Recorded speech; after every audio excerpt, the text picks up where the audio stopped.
Hello everyone, this is Meera K. I secured All India Rank 6 in Civil Service Examination 2020.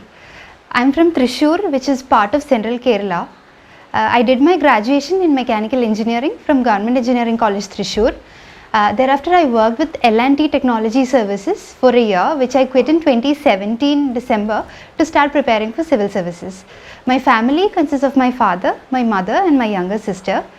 This is my fourth attempt in civil services. I did my preparation from Trivandrum, which is the capital of Kerala, from some private institutes there, and I had some awesome mentors too.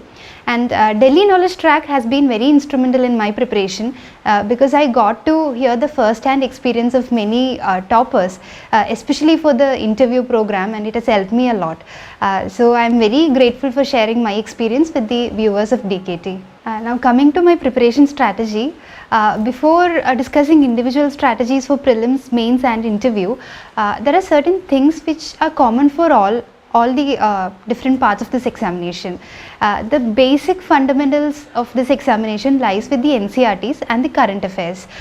So for NCERTs from class 6 to class 12, most of the NCERTs are to be covered, and I made detailed notes of all the particular NCERTs involved. Many people keep asking us whether we should take notes from it. So I find personal notes very useful because just before the prelims or mains, if I have a note of class 6 to 12 geography, say, I can revise it in 1 or 2 hours, the whole 6 to 12 NCERTs. So I used to make detailed notes of all the major NCERTs. Coming to the current affairs part, I read the Indian Express for my current affairs, but you can read the Hindu also. Any major leading national dailies are preferred for this. And another part is the current affairs booklet. Again, we have a lot of booklets available in the market. So any major national institutes booklets, monthly booklets can be followed for the current affairs compilations. And similarly, nearing the prelims, we'll get compilations of all year current affairs, especially the schemes that were released in the particular year, etc. So this can also be followed. So this is the basic fundamentals, that is the NCERTs and the current affairs.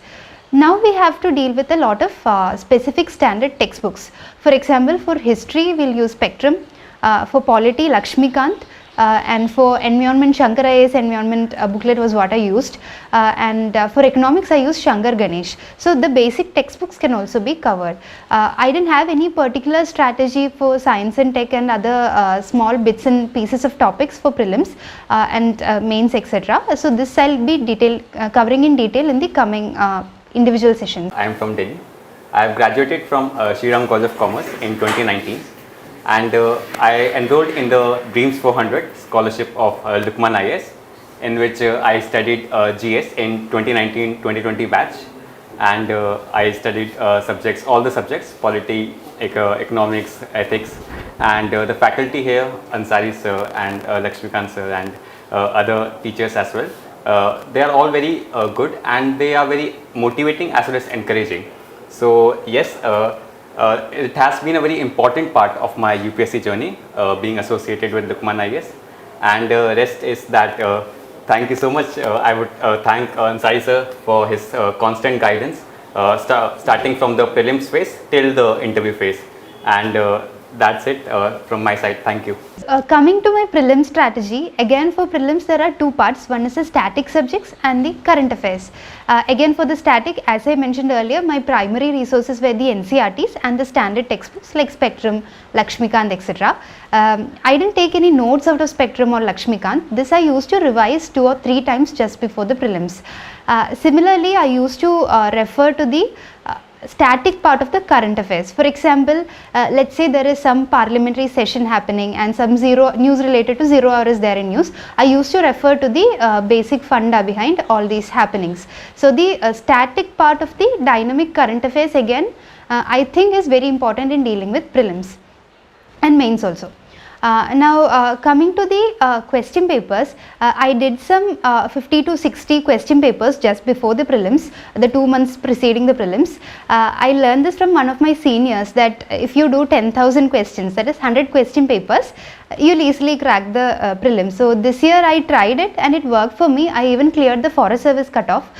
So I think this can be something, this is something that you can follow. Similarly, again, we have only 2 weeks left for the prelims now. What you can do is that you can revise, don't read anything new now, just revise everything that you've learned. Try to do as many full tests as you can and try to take it in the 2-hour gap and try to take it during the exact time of the prelims, I think from 9 to 11, so that you can get a hang of how you are going to perform during the day of your prelims.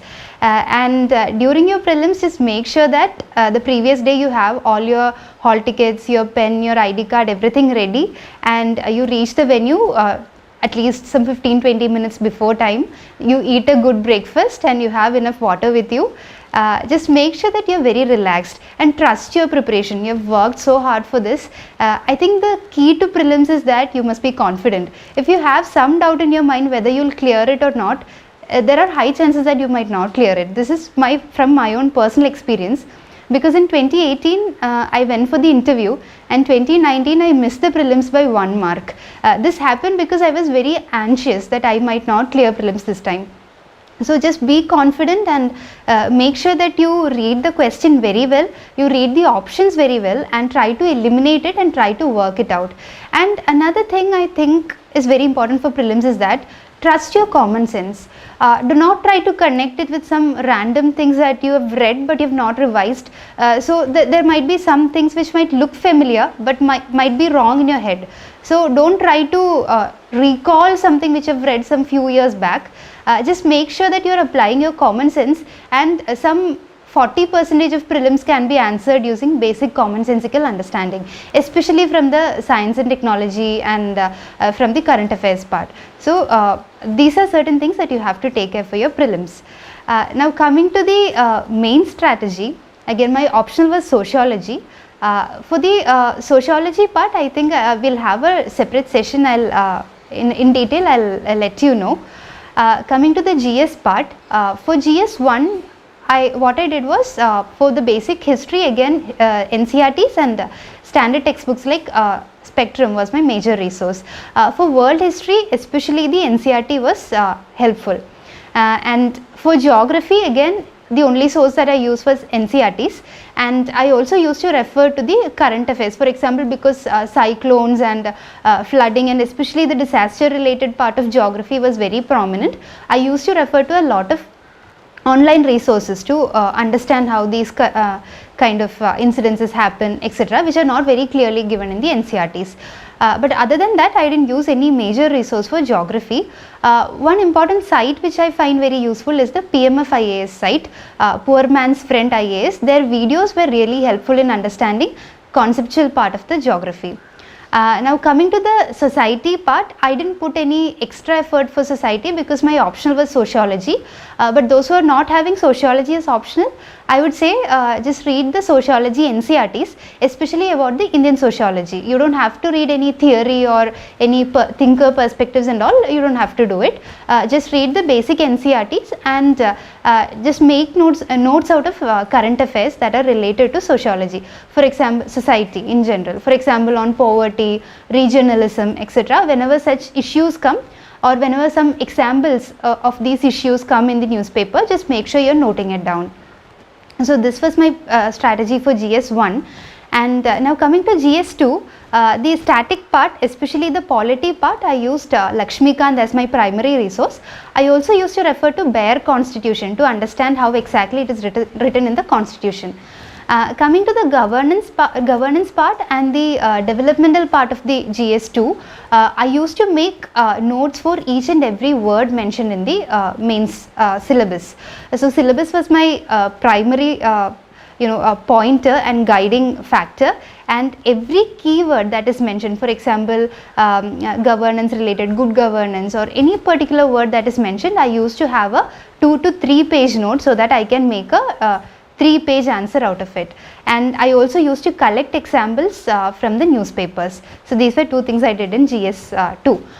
For international affairs, static, I didn't do anything in particular.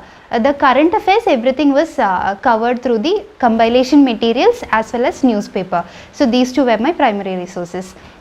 And IDSA website is something which I find very useful for the international international related topics. So that was my GS2 strategy.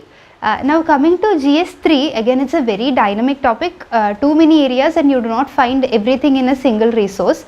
For GS3 especially, I made note for each and every keyword. So I used to make notes for each and every single topic, and this was tremendously helpful for my mains, because I didn't realize this in 2018 in my second attempt of my first mains, but in my second mains what I realized was 90% of the questions in GS3 is coming from the syllabus itself. Only 10% is coming from dynamic current affairs, which you can't do anything about. I clearly remember in 2018 there was this question about Bose-Einstein statistics and its importance in physics, something like that. So these things you can never prepare for.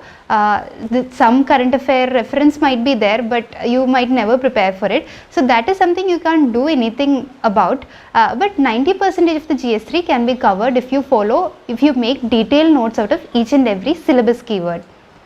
Now, especially for disaster management, I used to refer to the disaster management guidelines that are introduced by the NDMA. That was very useful for me.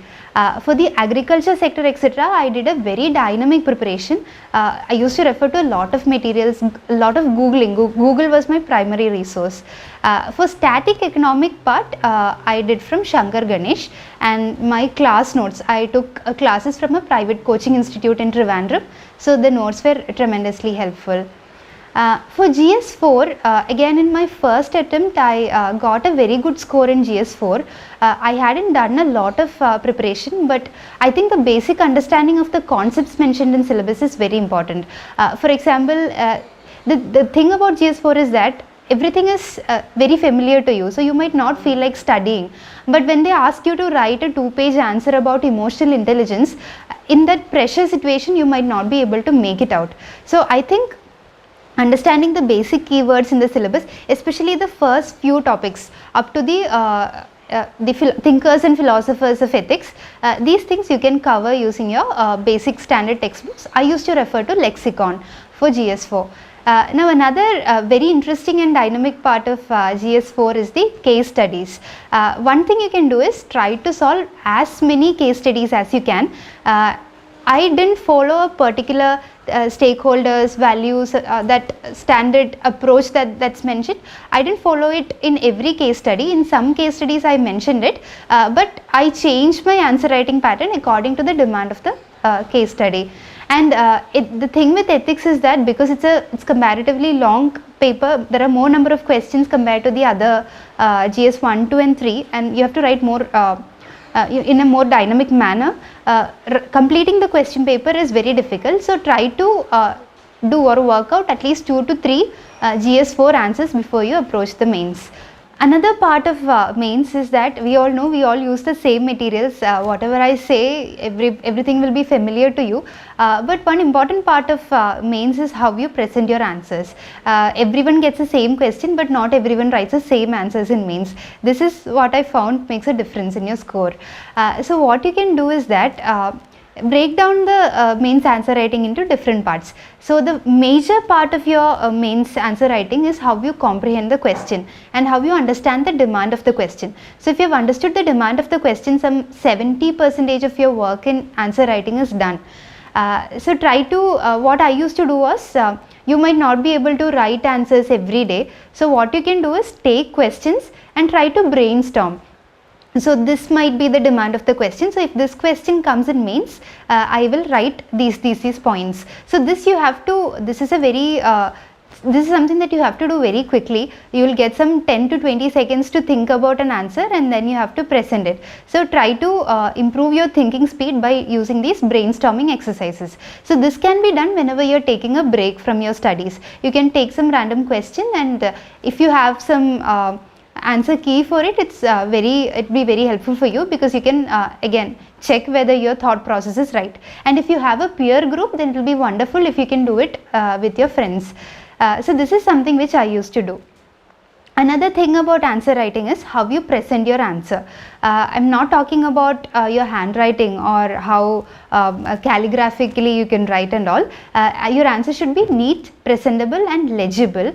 I used to follow the introduction, body and conclusion format, and this helps you because you don't have to think about the framework. The framework is already set, so if there is any particular question, I used to pick the keyword out of the question and I used to elaborate it as the introduction, and as a conclusion, again as every topper suggests, try to write an optimistic conclusion. But if it's a very neutral topic, you don't have to forcefully write an optimistic conclusion and all. I used to write a single line, so this is how it is and this can be done, that's it. You don't have to bother a lot about your introduction and conclusion, because that's not what fetch you marks. Your body or how you write the main answer is what fetches you mark. So what you can do is try to break down the question.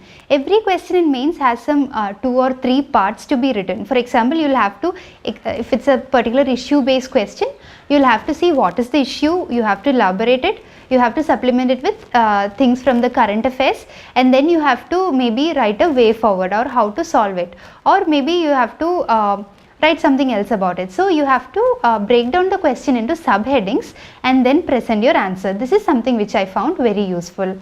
Another thing that you can do is think about the keywords for the answer keywords. For example, if it's critically analyzed, what you can do. So I used to write write for it, the issues associated with it, and way forward.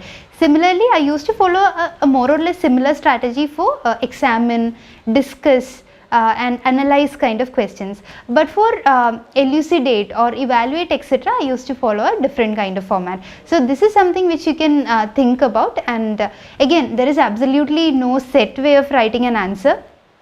People who have written in pointers, people have written in paragraphs, everyone has received good marks in mains. So it's all about how well you present it and how you put your point forward and how legible it is. And again, another part of mains is how you manage your time. So this is again something you can work on. If you have good writing speed, you are blessed, well and good. If you do not have good writing speed, what you can do is you can write all the answers that you know very well. In mains there might be some 5-6 questions which you have already prepared for. So this you can write it and try to finish it off in some 5 to 6 minutes, so that the extra minutes that you gain can be used for questions which you have to think and write. And then there might be some question which are absolutely clueless, but I would say that write something in that also. In my mains this year, I have not left a single question. I have written all the questions, I have answered everything. There were some 5 to 6 questions throughout in GS 1, 2, 3, 4 combined, which I didn't have a lot of idea about, but I picked the keywords from the question and I elaborated it, and I provided some conclusion, and whatever I know I wrote it there. So that's it. And again, another thing that I did was I used to fill the page from start to end. I used to fill. I used to leave a more gap between different lines, so that the answer looks very full. But make sure that you're not breaching the margins, because that might fetch you a penalty. And make sure that you're not breaching the word limit in all the answers. In few answers, if you breach the word limit, I think it's okay, but don't make it a pattern. So that's about the GS 1, 2, 3 and 4. Coming to the essay part, in 2018 in my first mains, one mistake that I did was I didn't practice any essay. So the first full essay that I wrote was during the mains, and I scored an average mark in essay, but this year's score has not come, but I think you can make a good improvement if you practice a few essays. So this time I practiced some 2-3 essays on current issues, one on environment, one on women. So these are certain themes that are getting repeated in essay, and I practiced 2 philosophy, some moral quote kind of, I don't remember which I wrote, but I practiced some 5-6 essays, and I also noted down some quotes of famous people, and some I also thought about some anecdotal scenarios that can use as your introduction or as your conclusion. And one thing that is very important in essay is that you think from all the perspectives. So this year I wrote the essay on patriarchy and how it is affecting the women, something like that the question was. So in my answer, the majority content it was devoted for writing about how patriarchy affects the women folk. But the last few pages I also wrote about how patriarchy affects men, that men are also victims of patriarchy, children are victims of patriarchy. the other genders, even we have a very binary definition of gender these days, which is again a very patriarchal concept, and how it is affecting the society in general. So instead of focusing on a very unidimensional part of women, I focused it on a lot of areas, which I think has worked for me. Again, only scores will tell if it's come out successful, but I think this can be used. Do not follow the same pattern for 2 essays. If you are writing a story as introduction for the first essay, don't write the same story as an introduction for the second essay. Try to use a quote or some other dynamic. And again, I forgot to mention this earlier, but for GS 1, 2, 3 and 4, I used to add a lot of diagrams and maps. I drew some 5-6 maps in GS3 I think, and in GS2 also I had a lot of diagrams, hub and spoke diagrams, flow charts, and anywhere I can use a diagram I used, because it gives you 2 advantages. One is that it helps you concisely put your point forward. The second thing is that it helps you fill up space. So if you don't know anything about the answer, about the question, if you have drawn a diagram, it takes up a lot of space and your answer looks very full. So this is some strategy that you can use, and but please make sure that you're not using some random diagrams which are not relevant, because it will highlight your answer and it will also highlight the flaws in your answer. So that might work against you, but make sure that you're using relevant diagrams and relevant maps. Again, I practice drawing the world map and India map. I am very poor at drawing, but I used to practice it again and again so that I can draw it very quickly during the mains answer writing. So these are certain things I followed. And for the 2 language papers, I didn't work a lot, because English again both are qualifying and you don't have to study. If your mother tongue is, mine was Malayalam, my language paper, but if it's not your mother tongue, or if you're not very familiar with it, I suggest that you can try to solve 2 or 3 previous year papers. Coming to the online resources I used, again as I mentioned in the earlier, DKT was one of my major source for my strategy. I used to refer to a lot of topper videos. It has helped me out especially for the prelims and for the interview. The interview was again I have to say this, the interview videos of DKT was very helpful. I'll mention that later. Now coming to the other resources, again I used to refer to PIB, any particular government scheme or any particular government related issues I am dealing with, I used to Google it, such as the issue space PIB or issue space PRS. So this will directly take you to what the government is trying to actually introduce, and that has helped me a lot. And I also used to go through the ministry websites every now and then, so that I can understand which scheme or which part of the ministry is being highlighted, and this might potentially come as a question also. So this is one thing I used to do. Coming to the institute materials that I used to refer to Vision IAS material, Vision monthly compilations, as well as a PT 365 and their mains 365 is something which I have followed very throughout my preparation cycle, and I have found it very helpful. Again, for geography and environment related current affairs, I used to refer to GK Today also, in addition to Vision IAS. But I think any good compilation can be used as your primary resource. Again, Yojana and Kurukshetra, I have not read it. Every monthly magazine I never read it. Whenever I could find one, I used to skim through it, but I never read it from cover to cover. Another resource which I have used extensively is there are some websites. For example, there is Vikaspedia, there is Arthapedia, etc.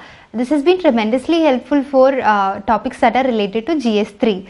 Again, I used to do a lot of Googling, even Wikipedia I used to refer.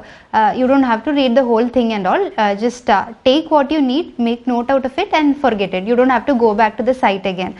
So once you've prepared all your notes, I never refer to any other resources online, because again you'll be flooded with a lot of materials, and it's not humanly possible to refer to all the resources. So take your syllabus keywords, make notes using online resources, and then don't go back to the resources again, just revise your notes. This was my strategy for online note making and online resources. Coming to time management and my daily schedule and daily routine, I am a kind of person who never followed a particular routine, and again this has been a long journey. It's been 3 years now, so it has changed according to the time and needs. But I used to make sure that I study for some 4 to 5 hours every day. Again, not in a continuous manner. In half an hour or 1 hour I'll sit and then I'll do something else. So like that 4 to 5 hours is fixed for every day. And then some 3 months before the prelims, and again between the prelims and mains, I used to devote a lot of time for preparation. Some 8 to 9 hours I used to do. I never did the 13 hour, 14 hour or 15 hour sessions. I don't know how people do that, and I personally don't think it's humanly possible also. But if you're doing it, well and good, and I admire you for that. Yeah. Now coming to time management. Many people ask me how to read the newspaper in 1 hour or less than an hour. I used to take 2 hours for the newspaper. Even before my interview also, I used to spend some 1.5 to 2 hours on newspaper. Again, I think this is very essential, because when you're reading the newspaper, you're not just reading the news, you're reading the background of it. You have to understand the context of it. I'll give an example. There was this Afghanistan issue very prominently in news these days. So it's not just about what is happening in Afghanistan now. It's all about what happened in Afghanistan. So that will take you to history. So there was this great game, and there was the Anglo-Afghan wars happening. So a question in history might come from there. Similarly, there is the geography of Afghanistan, how it is connected to the INSTC, or how it is linking India to Central Asia. So a geography question might come. So you have to know about it. The internal security issues of India from Afghanistan, or because of the current developments in Afghanistan, they might ask you. So all these things you cannot do from a single article. And so whenever such an issue comes, I used to go do a lot of background research, and I think this will take a lot of time, and I think spending some 2 hours on newspaper is worth it in your preparation cycle. Again, there are some people who say that they can't understand the editorials and all. I think it takes some time to get used to the editorials. Again, if you're not following it, there are a lot of newspaper explanatory videos available. Please don't replace the videos, replace your newspaper with the videos. Use the videos to help you understand what is written in the editorial. That's all. Again, my timetable, I didn't have an hourly timetable. I used to make syllabus wise, or topics to be covered in a particular day, week and month, and most probably it will not be, I'll not stick to it also, but then it keeps changing. But I used to have a rough sketch in my mind that I have to finish this within the next 2 weeks, and if it's lagging behind, I used to put some extra hours, and if it's moving way ahead of schedule, I used to take a break and watch a movie or read a book. So this is something you can follow. Or if you're somebody who makes daily fixed timetables, I think again that's very good. To each people, this journey is different, and you can have your own strategy. So that's again about my timetable and my schedule. Again, because of Corona, we got a lot of extra months, so that made my schedule a bit more relaxed, but that might not be the case for the next year, because you hardly have a lot of time between this prelims and mains. So you can plan accordingly, according to the time you have and the months you have. Coming to the do's and don'ts of this examination, I think there are nothing called some fixed strategy or fixed do's and don'ts.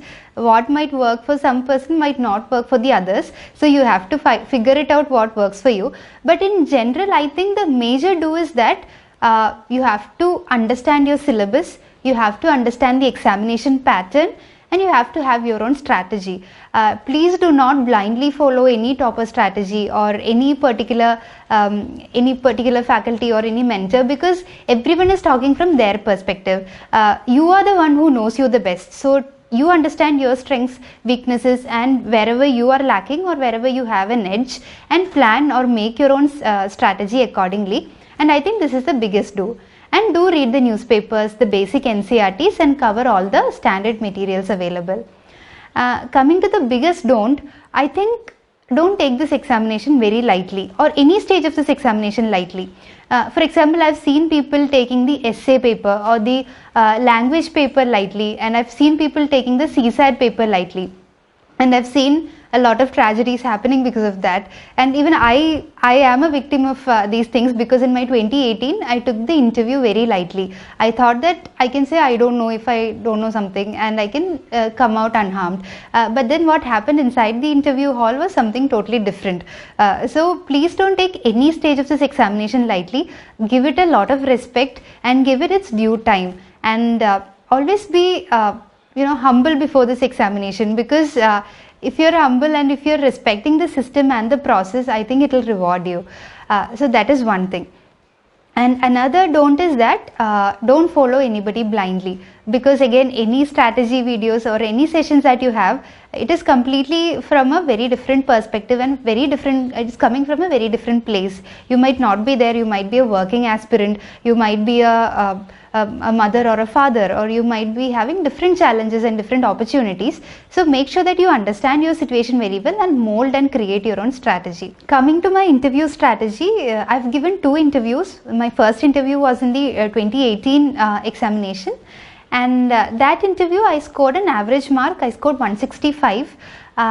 I think I made a lot of mistakes in that interview, because one thing, I was not at all prepared on the current affairs part, because my interview was some 2-3 months later from the results, and I had some personal issues at home, and I completely neglected the current affairs part.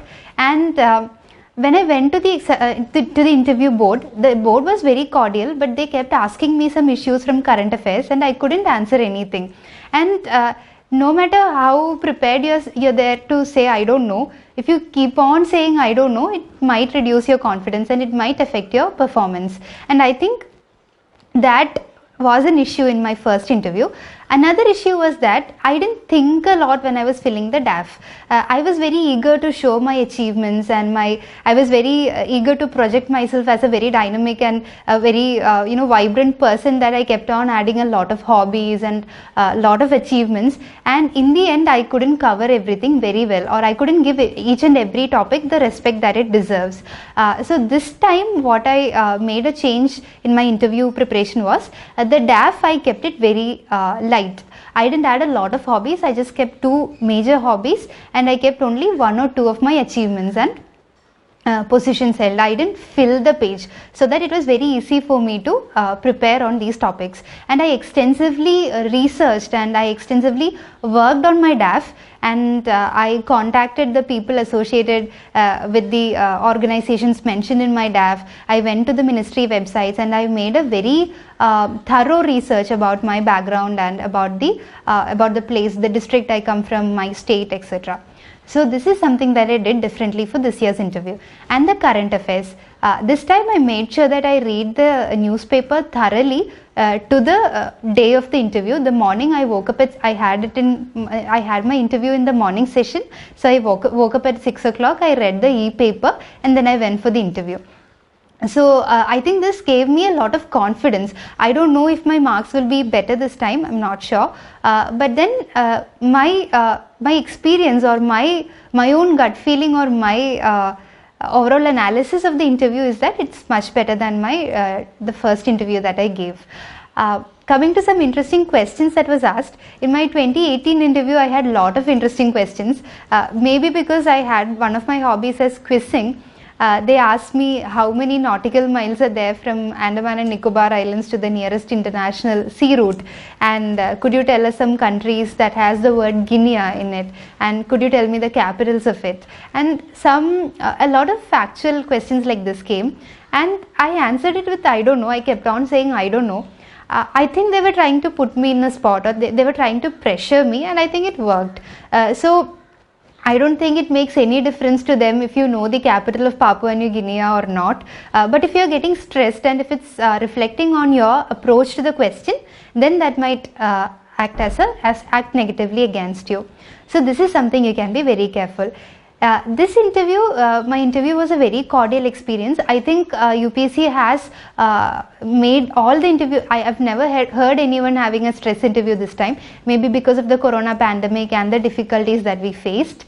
My interview this time, I got Manoj Soni sir board, and my first question itself was, because my name is Meera, do you know who Meerabai is and what is her historical relevance? And because I'm a student of sociology, can you sociologically analyze the importance of Mirabai? So that was my first question from Manoj Soni sir. And then from there it went very well. They asked me about farm mechanization, about the recent IPCC report that was released and the climate change crisis that we are facing, about the entry of women in NDA. And because I'm a mechanical engineer, they asked me about women in mechanical engineering and what was your experience and all. And there were a lot of interesting areas that was covered in the interview. Last question again was asked by Manoj Soni sir. So what he asked me was, okay, let's come back to Mirabai. He asked me, do you want to change your name? And if so, I'll give you 3 choices, pick one. And he gave me the options Yashoda, Rukmini and Radha, and he asked me to pick one. So I said I'll like to keep my name because it's a part of my identity, but if I have to definitely pick one, I'll pick Yashoda. And I was preparing to defend why I picked Yashoda, but he never asked me why. He said, okay, your interview is over, you can leave now. So that was my interview experience this time. Both the interviews that I went, UPSC was very extremely kind and very welcoming. They make sure that you are very comfortable, that even if you forgot to take some documents with you, they'll not stress you out. I'm not saying that you should forget it. Make sure that you have all your documents with you, but they make sure that you're very comfortable. They even give you refreshments, tea and all that, so that you have a very relaxed and calm state when you enter the interview hall. So this was my interview experience. Now coming to the mock test and mock interview, I think it's a very important, very crucial part of your preparation. Again, as I mentioned, I gave a lot of tests for the prelims because I failed the 2019 prelims by 1 mark. I had this insecurity in mind that I might not be able to clear prelims again. So I practiced a lot of questions. Even in Telegram, in many groups, they'll give you a lot of questions where you can do the polling. So I used to do that. Every time I get some free time, I used to work some questions out. So this has worked very well for me, and this time, as I said, I've cleared with the Forest Service cutoff. So I think practicing prelims mock test series is very important. Again, for every subject, I made sure that I do some 2-3 subject specific tests, and for the most important topics like economy, polity, modern India, etc., I did some 5 to 6 test series, and I revised it also. I made notes out of the answer keys and I revised it regularly. So this was my prelims strategy or prelims mock experience. Coming to the mains, again, answer writing is very important. I did a test series for GS, GS 1, 2, 3, 4. I wrote some 2 question papers each for all the 4 GS papers. I wrote some 5 to 6 essays, and I also practiced my sociology answer writing very extensively. This again I'll be covering in the next session. So this was my mock test for mains. And for interview, last time I gave some 6 to 7 mock interviews, but this time due to the corona constraints that we have, most of the interviews were from Zoom sessions, so I gave only 2 to 3 mock interview sessions and some one-on-one, personalized one-on-one sessions with a few of my mentors. So that was my mock interviews that I gave. Now coming to social media, I never cut off myself from social media because you have this fear of missing out, what they call it. But what I did was that I never used Instagram, but for Twitter and Facebook, I used to follow the ministry pages, the major personalities and the major institutions, for example, World Bank and IMF. All these institutions have their Facebook page and their Twitter. So if you follow all these sites, everything that you get from your current affairs, you can even find the fresh updates from your social media. So the leisure time that I spent scrolling through social media was also adding value to preparation cycle. And then WhatsApp and Telegram I used extensively because again this year, because we couldn't physically meet with people, I used WhatsApp to create a study group. I had a small study group of 2 to 3 people, and we used to have daily or weekly discussions in that. And similarly, Telegram again is a very important source for a lot of materials, but make sure that you're not not referring to a lot of materials for a single topic. For a particular topic, you stick to one particular resource. Don't get overwhelmed by the number of resources you have. You just rationalize it and make your own notes out of it. Coming to the importance of coaching, I wouldn't say that you have to spend a fortune on coaching institutes and materials and all that, but if you have a person to mentor you, it will be very good for you. So find some people whom you trust and who have experience with this examination, and try to follow their advice if you cannot afford coaching. If you can go to some, I went to Trivandrum, I did take coaching. So if you can do that, well and good. Otherwise also, because everything is online these days, in YouTube itself or in Telegram, you can find a lot of wonderful lectures and resources, and this can be used for your to add value to your preparation. But make sure that you understand the examination really well, and for this you can take help from anybody you can get. And please don't hesitate to seek help from others. Reach out to anybody you can. Some people might ignore you, some people might even be rude to you, but you're not losing anything. Just ignore them, and some people might help you out, and it might be fundamental to your preparation. So reach out to people that you can. And again, we have this DKT series which gives you a lot of insight into the topper strategies. Similarly, there are many websites and many YouTube channels that will give you a very good perspective. So that itself is more than enough. But if you feel that coaching can make you a systematic plan, and if you are not very self-motivated or you're not very disciplined yourself, maybe you can go to coaching also. Anything is good. I'm not saying you have to do something and don't do something, because again, as I said, UPSC is a very intensely personal journey, and it might not be the same for everyone. So you can think about your strengths and weaknesses, and you can develop your own strategy there. So again, tips to the people who are doing self-study. First of all, don't worry about it. You might feel that everyone is going to coaching and studying a lot. Nothing like that. There are many people who go to coaching and don't study, and there are many people who sit at home and study very well and get into the top ranks. So don't be insecure that you're not going for any coaching. Try to understand the syllabus, try to understand the examination pattern, and try to use the online resources extensively. And if you can use a online study class material, then again it's very useful. Try to cover all the basic resources and try to give practice tests. So even if you're not taking coaching, maybe you can take a test series somewhere. So that is something that you can do. Even sitting at home also you can do that. General advice to the aspirants. I would say that UPSC, this might be a long journey. You might crack it in the first attempt also, or you might crack it in your 6th attempt or in your last attempt. We can't be sure. So be prepared to deal with it. There might be a lot of times where you'll feel very hopeless, or there might be times when you feel that you can't do it anymore. So when such times come, take a break. Talk to your family or your friends. Watch some web series, watch some movie, read something, and then come back and do it well. Because again, I feel that if you trust UPSC, if you give respect to UPSC and the process, and if you follow everything that is mentioned in the syllabus and mentioned in the if you have a right strategy, you can crack it. And I feel that it will be worth the wait, or worth the effort that you put. So please don't be disheartened if you're facing failures. Even this is my 4th attempt, and I've faced failures for the past 3 times, and even I felt a lot of despair, and I felt like that's it, I don't want to do this anymore. But then because of some luck and some family support, friend support, I continued, and I think it was worth it now that I think back on it. So please don't lose hope. Please keep preparing, and please study hard, and please study smart. So this is one advice. And another thing that I would like to say is that UPSC is something that is very fair to all the aspirants.